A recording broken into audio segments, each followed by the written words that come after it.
نحمده ونصلي على رسوله الکریم اما بعد۔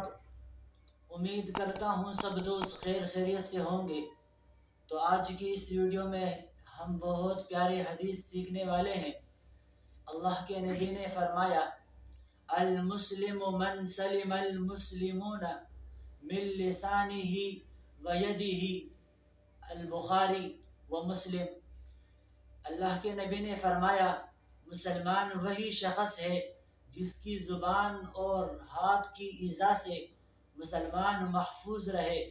تو آج ہم اس حدیث پر غور کریں کہ کیا ہمارے زبان اور ہاتھ سے کسی مسلمان کو تکلیف پہنچتا ہے یا نہیں۔